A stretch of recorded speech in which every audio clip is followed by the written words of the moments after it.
ભુજ શહેરમાં છેલ્લા લાંબા સમયથી પાણીની સમસ્યા ગંભીર બની છે। ખાસ કરીને શિયાળાની ઋતુમાં પ્રથમ વખત પાણીની ખેંચ વર્તાઈ રહી હોવાથી નાગરિકોમાં ચિંતા ફેલાઈ છે। સામાન્ય રીતે શિયાળામાં ઉનાળાના પાણી વિતરણનું યોગ્ય આયોજન કરવાનું રહે છે, પરંતુ ભુજ નગરપાલિકાને નર્મદાનું પૂરતું પાણી ન પહોંચતા પાણી વિતરણ વ્યવસ્થા ખોરવાઈ ગઈ છે। આ બાબતે ભુજ નગરપાલિકાના વિરોધ પક્ષના નેતા કાસમ સમાએ જણાવ્યું હતું કે હાલ શિયાળામાં પણ શહેરના અનેક વિસ્તારોમાં 5 દિવસે એક જ વખત પાણી મળી રહ્યું છે, જે અત્યંત ચિંતાજનક છે। તેમણે જણાવ્યું હતું કે ભુજ શહેરને શિયાળામાં અંદાજે 44 mld પાણીની જરૂરિયાત છે, જ્યારે નર્મદામાંથી માત્ર 26 mld પાણી જ પ્રાપ્ત થઈ રહ્યું છે। તેની સાથે અન્ય લગભગ 10 mld પાણી બોરવેલમાંથી મેળવવામાં આવી રહ્યું છે। આવા સંજોગોમાં શહેરના અનેક વિસ્તારોમાં પૂરતા દબાણથી પાણી ન આવતું હોવાની ફરિયાદ ઉઠી રહી છે। નાગરિકોને રોજિંદા ઉપયોગ માટે પણ મુશ્કેલીઓનો સામનો કરવો પડી રહ્યો છે।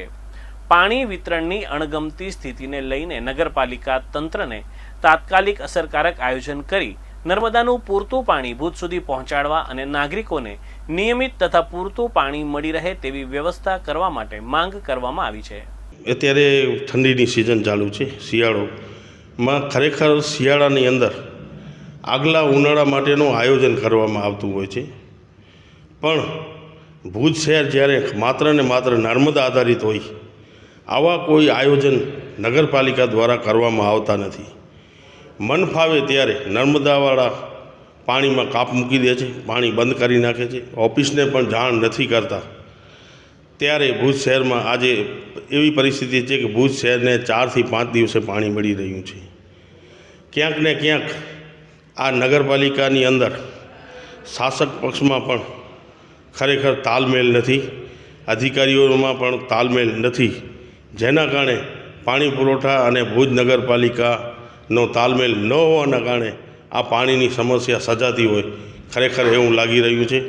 આજે તમે ખ્યાલ હોય તો ભુજ શહેરમાં અનેક જગ્યાઓ પર ગટરના પાણી પણ આવી રહ્યા છે, પણ એનો પણ નિરાકરણ નથી આવતો, કારણ કે અનાવડત પૂરતા સાધનો નહીં, આ લોકો પાસે નથી।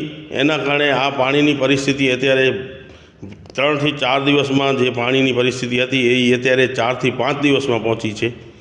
જો હજી પણ નગરપાલિકાના સત્તાધીશો આ બાબતે ધ્યાન નહીં આપે તો ખરેખર ભુજ શહેરને 6 થી 7 દિવસે પાણી એક વખત મળશે, આવી પોઝિશન ઊભી થાય એ પહેલાં ખરેખર નગરપાલિકાને આમાં જાગવું પડશે।